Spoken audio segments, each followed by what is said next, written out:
Assalamualaikum warahmatullahi wabarakatuh. Alhamdulillahi rabbil alamin, wa bihi nasta'inu ala umuri dunya waddin, wa ala alihi wa ashabihi wa man tabi'ahum bi ihsanin ila yaumiddin. Amma ba'd. Jamaah salat maghrib yang dimuliakan oleh Allah Subhanahu wa taala, alhamdulillah, segala puji bagi Allah Subhanahu wa taala yang telah memberikan kesempatan kepada kita untuk melanjutkan ta'lim kita dari kitab Umdatul Ahkam. Salam dan salawat kepada Nabi kita Muhammad sallallahu alaihi wasallam.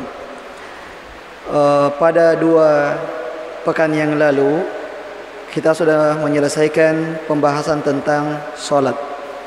Dan malam hari ini kita akan memulai membahas Kitabus Shiyam, bab tentang puasa. Karena bulan Ramadan semakin dekat dan kita perlu mengetahui beberapa hal yang berkaitan dengan puasa Ramadan dan yang berkaitan dengan puasa secara umum.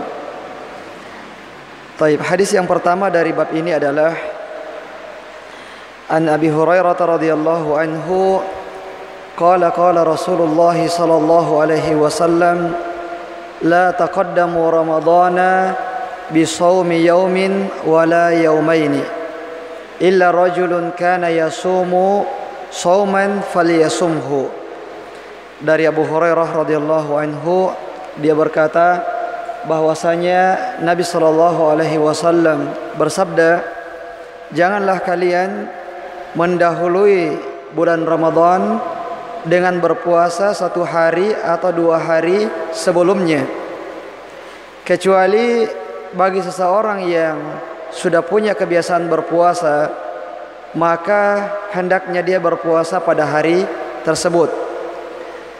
Jamaah yang dimuliakan oleh Allah Subhanahu wa taala, hadis ini terdapat larangan bagi seseorang yang mau melatih dirinya untuk berpuasa, tapi nanti dia mau latih dirinya 1 hari atau 2 hari sebelum masuk bulan Ramadan. Dan ini kadang-kadang dilakukan oleh sebagian masyarakat kita. Dia beranggapan bahwasanya bagus kalau sebelum masuk bulan Ramadan kita latihan dulu berpuasa. Namun latihannya itu adalah 1 hari atau 2 hari sebelum masuk bulan Ramadan. Nah, ini dilarang di dalam syariat kita. Orang yang mau latihan berpuasa sebelum masuk bulan Ramadan, maka hendaknya dia memperbanyak berpuasa pada bulan Sya'ban secara keseluruhan. Bukan cuma di akhir Sya'ban saja, 1 hari 2 hari sebelum masuk Ramadan. Akan tetapi sunnahnya adalah memperbanyak berpuasa sepanjang bulan Sya'ban.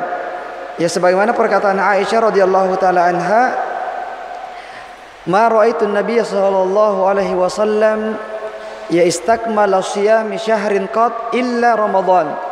Saya tidak pernah melihat Nabi sallallahu alaihi wasallam berpuasa 1 bulan penuh kecuali pada bulan Ramadan. Wa ma ra'aituhu aktsara siyaman minhu fi Sya'ban. Dan saya tidak pernah melihat Nabi sallallahu alaihi wasallam memperbanyak berpuasa melebihi banyaknya puasanya yang dilakukan pada bulan Sya'ban, yaitu pada bulan ini. Bahkan dalam riwayat yang lain disebutkan kana yasuma kullahu illa qalila. Rasulullah berpuasa hampir seluruh Sya'ban. Artinya lebih dari setengahnya.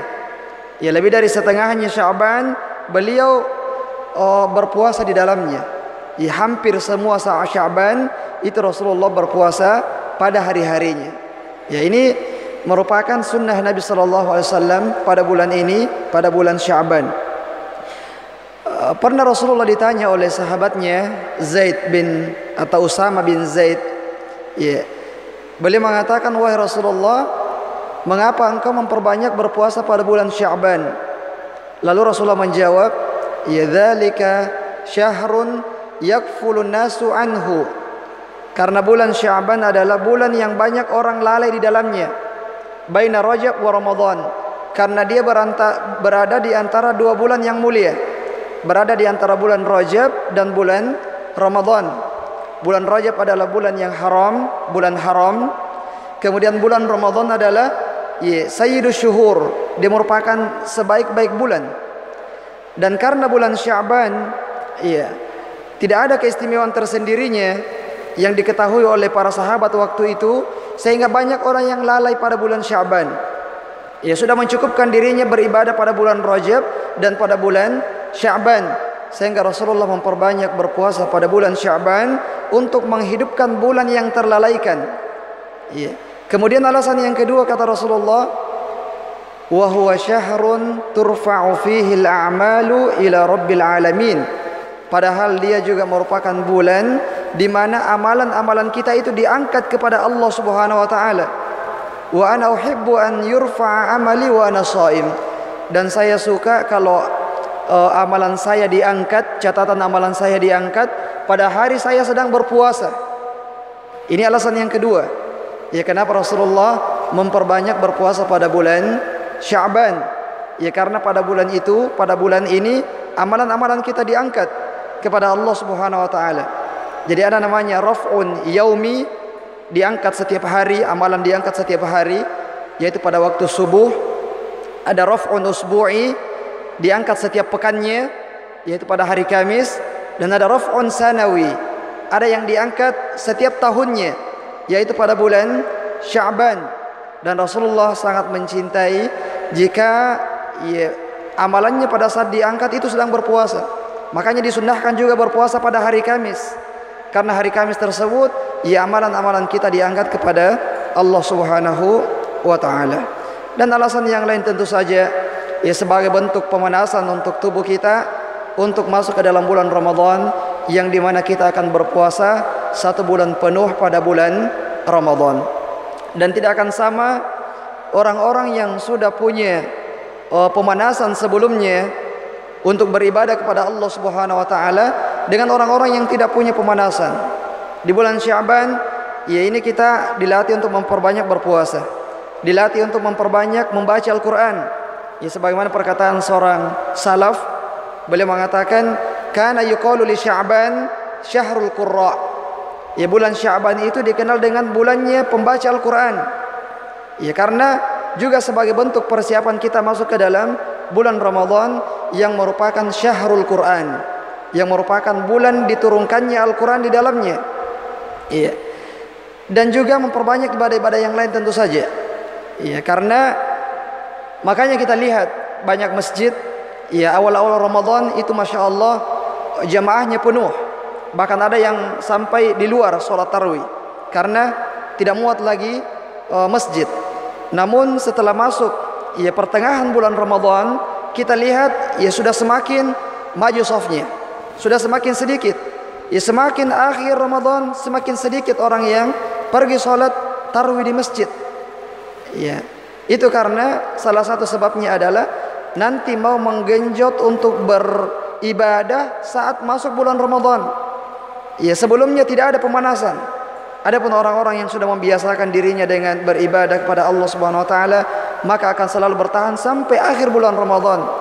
Bahkan di akhir bulan Ramadan seharusnya semakin bersemangat, karena innamal a'malu bil khawatim. Sesungguhnya amalan itu tergantung pada akhirnya. Kemudian jamaah yang dimuliakan oleh Allah Subhanahu wa taala, ada sebuah hadis, idzan tasafa Sya'ban fala tasumu. Kalau bulan Sya'ban sudah masuk pertengahan, artinya sudah masuk hari ke-16 bulan Sya'ban, maka janganlah kalian berpuasa. Maka janganlah kalian berpuasa. Namun hadis ini menurut jumhur ulama didhaifkan. Hadis ini adalah hadis yang dhaif. Meskipun sebagian ulama seperti Syekh Al-Albani rahimahullahu taala mengatakan bahwasanya hadisnya adalah hadis yang hasan. Namun jumhur ulama mengatakan hadisnya dhaif, sehingga orang yang mau berpuasa setelah lewat pertengahan bulan Sya'ban masih boleh. Nanti tidak boleh kalau 1 hari 2 hari sebelum masuk bulan Ramadan. Kecuali bagi orang yang punya kebiasaan berpuasa. Misalnya dia sebelumnya memang sudah rajin berpuasa Senin dan Kamis. Misalnya Ramadan jatuh hari Selasa, 1 hari sebelumnya adalah hari Senin. Dia boleh berpuasa pada hari Senin karena memang dia sudah punya kebiasaan berpuasa jauh-jauh hari sebelumnya. Yang dilarang dalam hadis ini adalah orang yang menyengaja untuk mendahului Ramadan berpuasa 1 hari atau 2 hari sebelumnya. Kemudian hadis yang kedua, an Abdullah bin Umar radhiyallahu anhuma qala sami'tu Rasulullah sallallahu alaihi wasallam yaqul. Dari Abdullah bin Umar radhiyallahu anhuma, dia mengatakan, saya mendengarkan Nabi sallallahu alaihi wasallam bersabda, "Idza ra'aitumuhu fasumu wa idza ra'aitumuhu fa'aftiru fa in gumma 'alaikum faqduru lahu." Ya, kata Rasulullah, jika kalian melihat hilal bulan Ramadan, maka berpuasalah keesokan harinya. Dan jika kalian melihat hilal bulan Sya'ban, maka berbukalah keesokan harinya. Ya. Dan ketika terjadi ketika mendung, banyak awan yang menutupi langit sehingga tidak terlihat hilal, maka cukupkanlah bulan Sya'ban 30 hari. Taib. Jemaah yang dimuliakan oleh Allah Subhanahu wa taala, di hadis ini dijelaskan bagaimana cara menentukan masuknya awal Ramadan dan awal Syawal. Ya, caranya yaitu ada 2. Yang pertama adalah dengan ru'yatul hilal, dengan melihat hilal. Kalau terlihat berarti kita berpuasa besok. Kemudian cara yang kedua adalah dengan cara uqduru lahu, yaitu menggenapkan hitungan Sya'ban menjadi 30 hari. Kita lihat hilal tidak ada karena ada awan. Akhirnya kita keesokan harinya itu kita tidak berpuasa karena kita anggap itu sebagai hari ke-30 dari bulan Sya'ban. Ya. Meskipun mungkin terjadi kesalahan, ternyata pada hari kita tidak berpuasa, itu sebenarnya sudah masuk satu Ramadan. Nanti kita sadar misalnya di akhir Ramadan, pada tanggal 28 Ramadan, kita mau melihat hilal, malam ke-29 kita mau melihat hilal, ternyata sudah kelihatan hilalnya bulan Syawal, sementara kita masih berpuasa ini 28 hari. Maka tidak ada dosa bagi kita, karena kita sudah melakukan apa yang Rasulullah perintahkan, dan kewajiban kita adalah mengqadha 1 hari yang tertinggal tersebut. Tinggal diqadha saja pada hari yang lain. Dan ini juga jamaah sekalian yang dimuliakan oleh Allah Subhanahu wa taala, menunjukkan kesalahan metode hisab. Mohon maaf, karena dari ulama yang 4, mazhab yang 4, Imam Ahmad atau Imam Abu Hanifah, Imam Malik, Imam Syafi'i dan Imam Ahmad, tidak ada di antara mereka sama sekali yang berpendapat tentang metode hisab yang kita kenal sekarang ini. Yang dikenal oleh para salaf adalah penentuan awal Ramadan dan akhir Ramadan adalah dengan ru'yatul hilal, adalah dengan melihat bulan. Lalu bagaimana kalau misalnya ada sebagian orang yang pergi melihat hilal dan dia lihat hilal, apakah dengan mata kepalanya sendiri atau dengan teropong atau dengan apa saja, dia lihat, dan hilal yang dia lihat betul-betul hilal, bukan cuman sekedar bayangan awan atau apa, dia yakin itu adalah hilal. Namun ternyata keputusan resmi dari pemerintah di mana dia berada di dalamnya memutuskan bahwasanya mereka belum melihat hilal dan besok kita masih berbuka puasa, belum berpuasa keesokan harinya.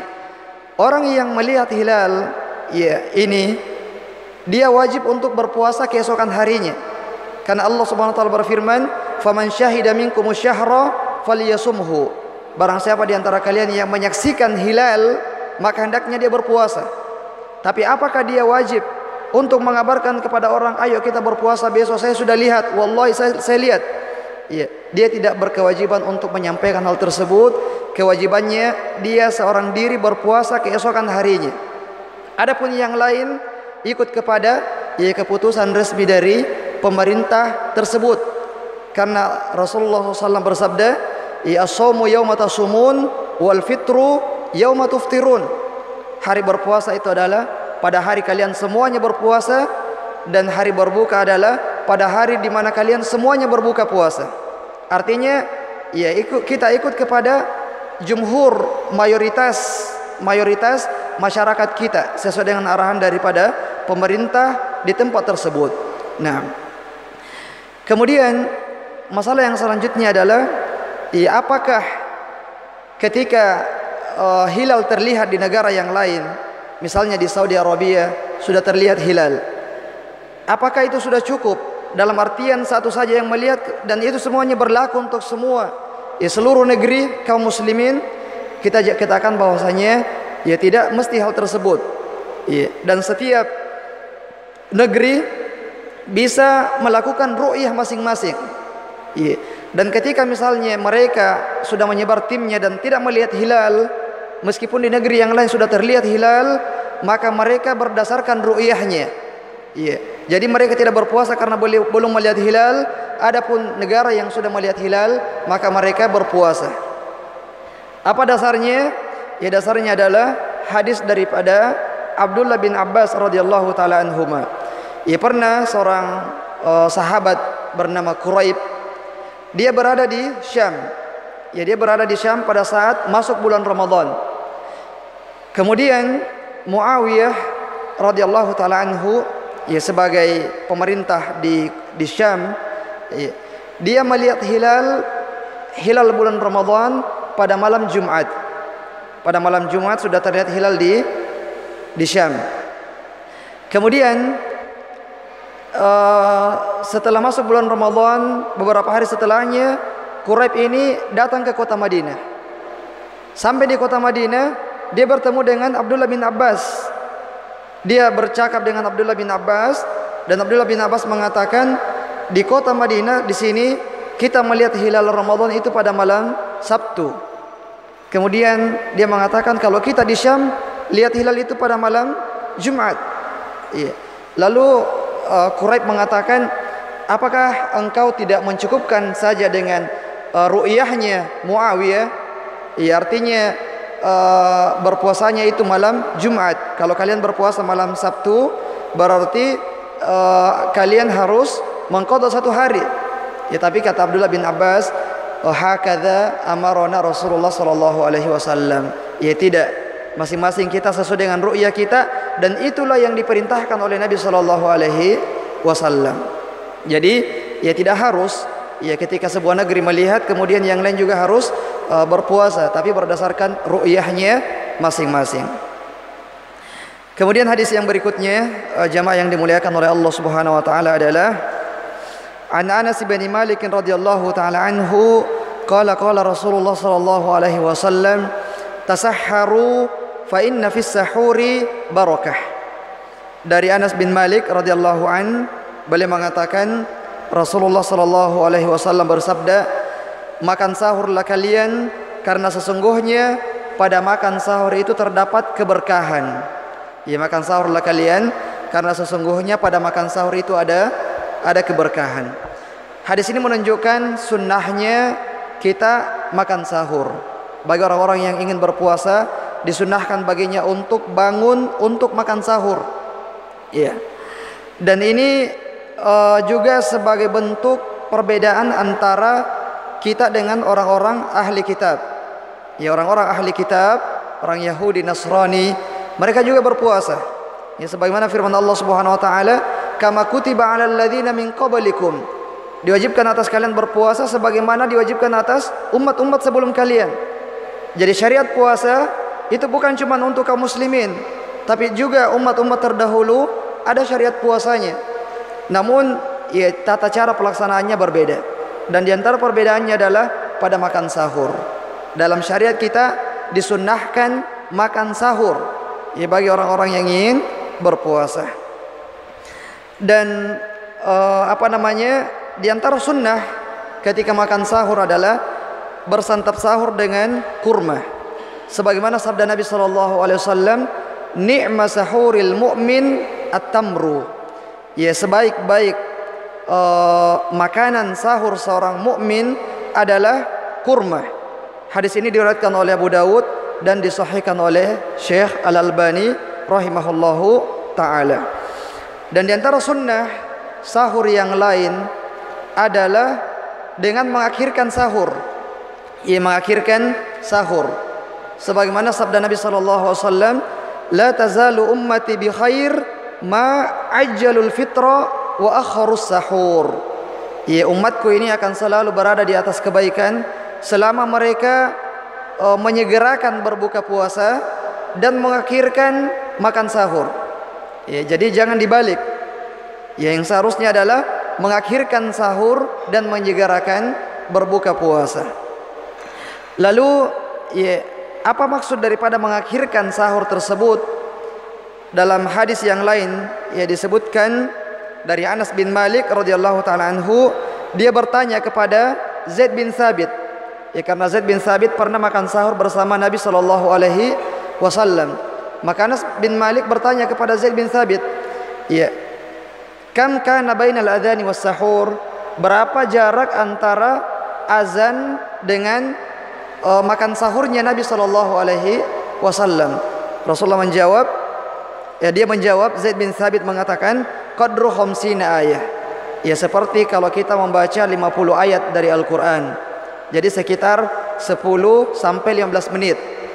Jadi jarak antara selesai makan sahur dengan azan dikumandangkan itu sekitar 10 sampai 15 menit.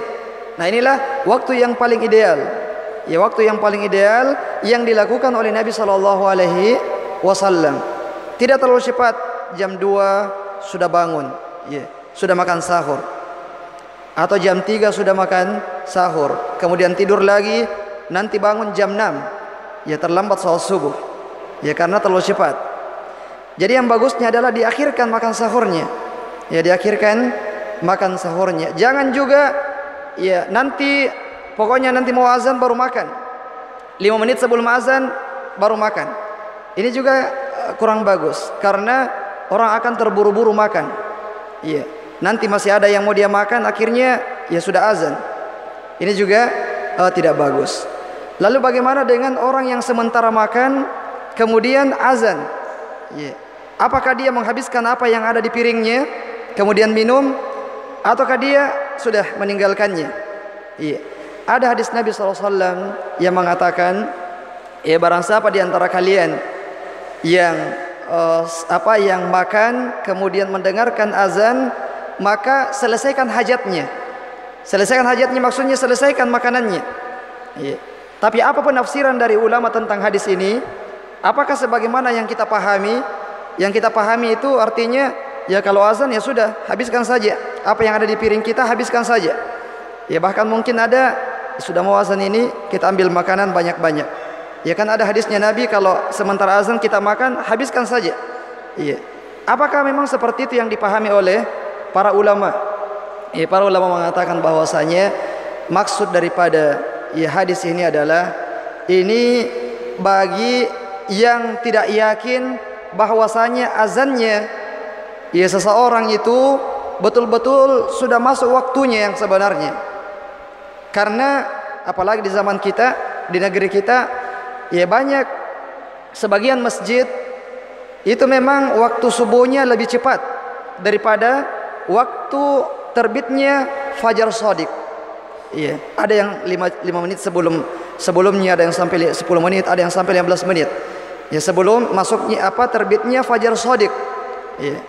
Sehingga bagi orang yang ragu, ya, dia tahu di sana ini memang cepat azan. Iya, di masjid ini memang cepat azan. Dia makan, dia dengarkan azan di situ. Iya, maka dia boleh untuk menyelesaikan hajatnya, menyelesaikan makanannya. Adapun kalau misalnya dia sudah yakin masjid fulan ini dia azannya itu memang betul-betul sudah sesuai dengan waktu fajar shadiq. Ya, fajar shadiq. Dan dia sudah yakin dengan hal tersebut. Iya. Dia makan kemudian dia dengarkan azan. Iya, maka dia tidak boleh untuk melanjutkan makanannya.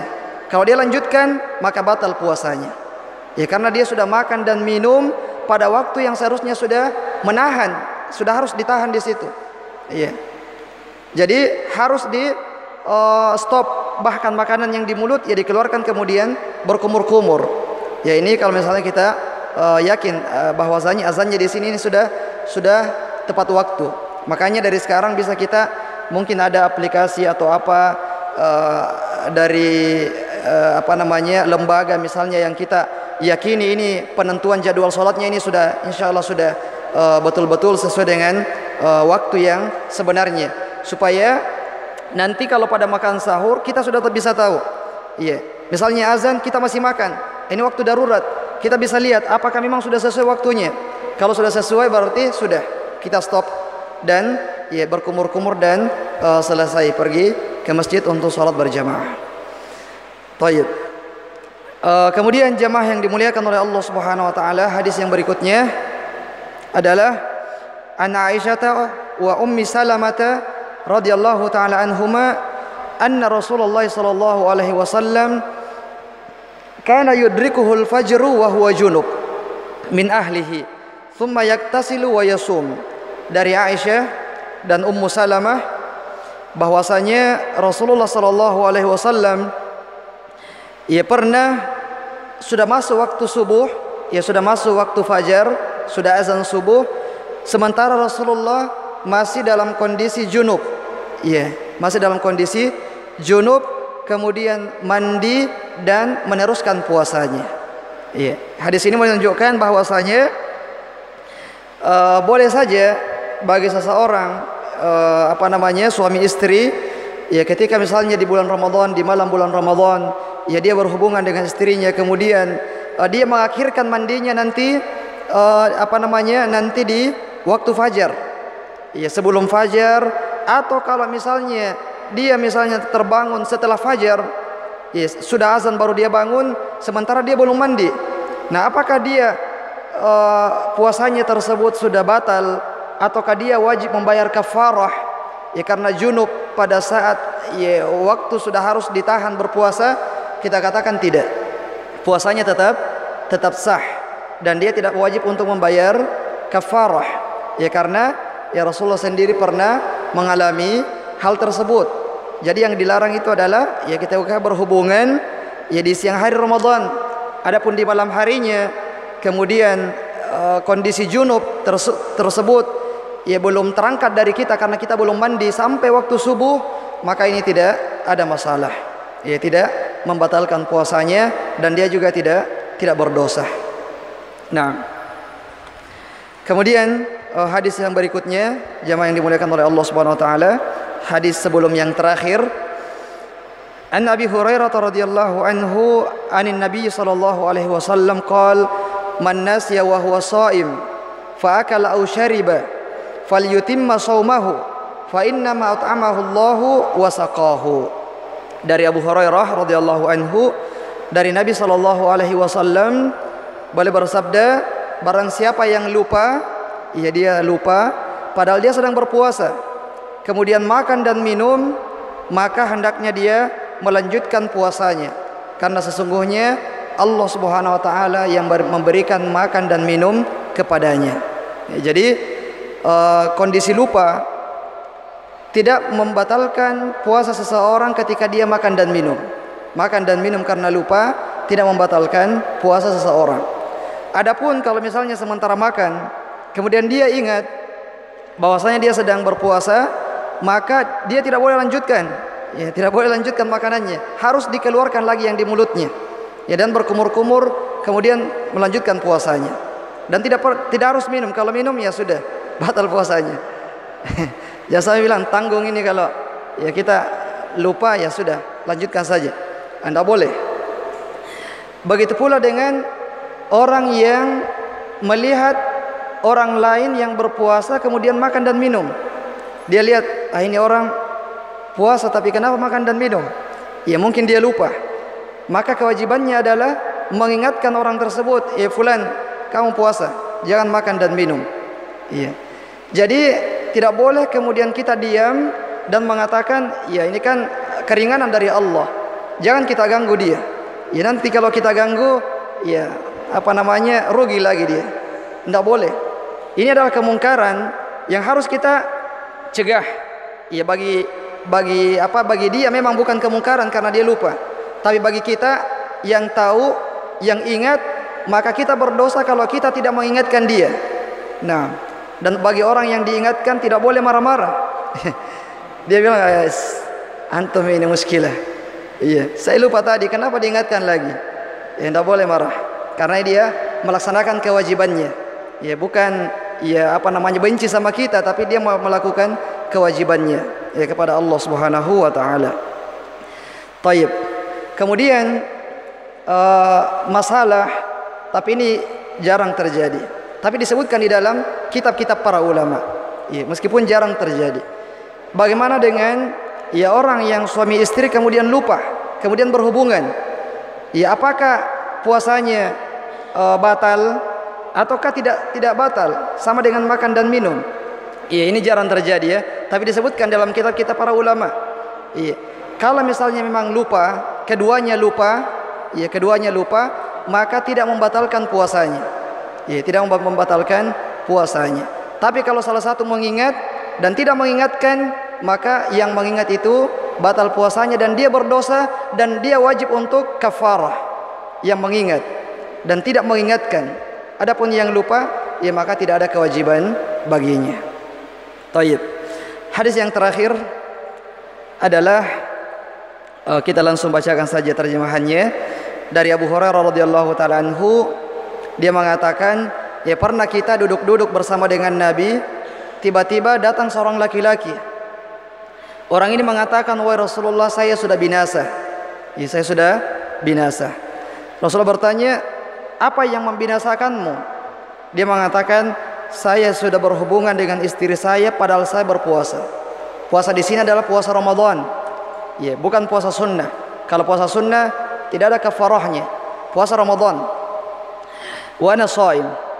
Kemudian Rasulullah mengatakan, apakah kamu bisa membebaskan budak? Dia mengatakan, saya tidak mampu wahai Rasulullah. Kalau begitu, apakah kamu mampu berpuasa 2 bulan berturut-turut? Dia mengatakan tidak bisa juga. 2 bulan berturut-turut ini tidak boleh libur 1 hari. Ya, harus berturut-turut. Ya.